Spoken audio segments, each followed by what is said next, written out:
Circus Circus is the punchline of every Las Vegas joke. The aging clown-themed casino stuck in the 1970s. The cheap resort that still smells like cigarette carpets and carnival food. The hotel that everyone swears they will never stay in again, but always somehow ends up booking because of the price. And yet, here's the part nobody wants to admit. Circus Circus is one of the smartest businesses on the Strip. While billion-dollar luxury resorts lose money trying to impress high rollers, this half-forgotten budget casino keeps printing profits the old-fashioned way by knowing exactly who it is built for. Circus Circus opened in 1968, and for most of its life, it has been the family-friendly gateway to Las Vegas. And while that may sound like a terrible business model in modern Las Vegas, it is actually the key to why this place refuses to die. Families still come to Las Vegas. Budget travelers still exist. Not everyone wants to pay $500 a night at the Bellagio just to look at a fountain they saw on TikTok. Circus Circus is one of the last casinos that offers rooms under $50 during slow months, cheap slots, and low table limits that do not financially assault you before you even sit down to play. In a city that treats middle-class tourists like an inconvenience, Circus Circus welcomes them with open arms and a clown mascot that probably has not been cleaned since Ronald Reagan was president.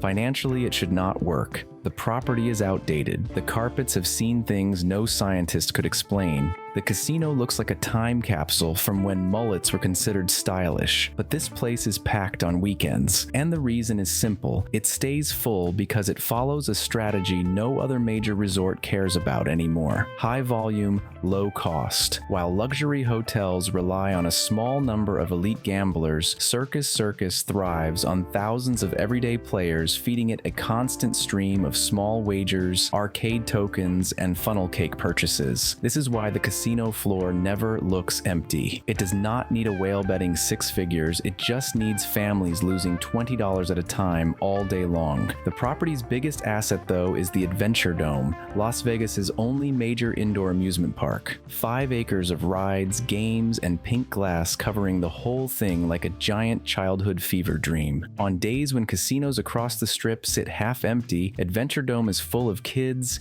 parents, and people who honestly forgot Las Vegas could be fun without gambling. Do tourists complain about the neon clowns and outdated theming? Yes. Do they still show up anyway? Absolutely. Because despite everything, Circus Circus still gives them something modern resorts have forgotten: entertainment that does not require a $200 entry fee. Here's the part most people do not realize. Circus Circus makes more than enough money to survive because its operating costs are dirt cheap.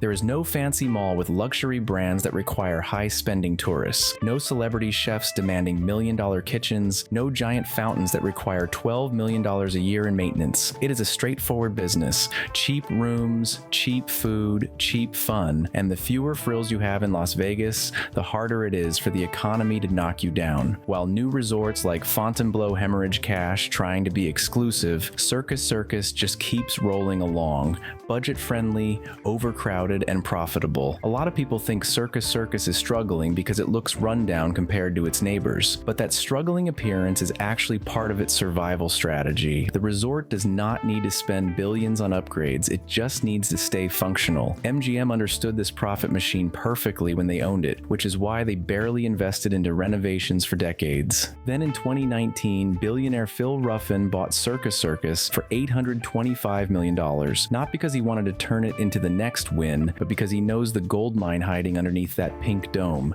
And Ruffin does not play the game the same way MGM or Caesars does. He is not chasing prestige or 5-star rankings. He is chasing steady returns. He even added Steak and Shake and a food court instead of a Michelin star restaurant because he knows exactly what his visitors are willing to pay. Circus Circus does not pretend to be luxury. It proudly embraces cheap fun, and that honesty is more attractive to today's frustrated Las Vegas visitors than any overpriced gourmet experience. When Resorts World and Fontainebleau opened nearby, many said Circus Circus would finally collapse. Instead, the opposite happened. Those shiny new neighbors attracted more traffic to the North Strip, and where do budget travelers go when they realize they cannot afford a neon palace charging $25 for fries? Straight to Circus Circus. It is the cheap alternative in a suddenly expensive neighborhood. Circus Circus also benefits heavily from international families, especially from South America and Europe, who still see Las Vegas as a once-in-a-lifetime destination. They do not know the reputation, they do not care about the casino snobs, they want an affordable resort close to the action with entertainment for kids. Circus Circus checks every box, and international tourism has quietly become a massive lifeline for this property. Even the casino floor, often mocked for being outdated, is designed perfectly for its target audience. Penny slots everywhere, low table limits, games that appeal to casual gamblers who just want to stretch their budget. While other casinos raise minimum bets to $25 just to sit down, Circus Circus keeps the barrier to entry low. That means longer playtime, more excitement,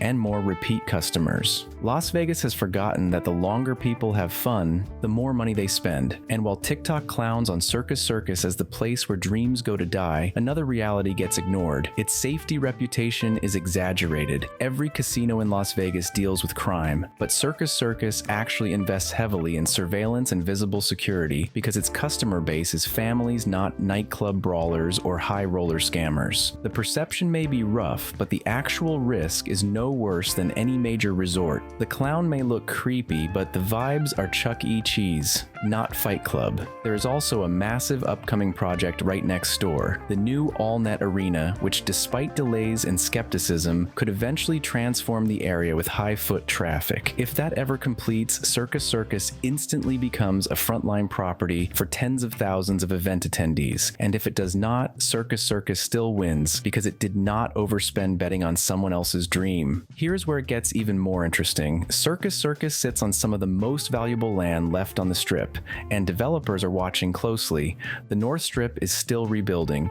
Resorts World spent $4.3 billion and is still trying to fill its casino floor. Fontainebleau just opened after a 16-year nightmare. The region is not stable enough yet for another mega resort to come in and replace Circus Circus. So Ruffin is playing the smartest move of all, waiting. Every year that passes, the land value climbs. When the time is right, Circus Circus will not be sold. It will be detonated, and that explosion will be worth billions. So while people love to laugh at Circus Circus, here is the joke. It is laughing back all the way to the bank. It does not need influencers. It does not need EDM residencies. It does not need a $200 prix-fixe menu. All it needs is the same thing it has always relied on: regular people who come to Las Vegas to have fun without getting robbed by resort fees and $30 cocktails. So yes, Circus Circus might look like a clown-themed relic, but in a town full of overpriced illusions, maybe the biggest trick is that Circus Circus is the one casino still telling the truth. And as long as it keeps making money doing that, those pink clown faces are not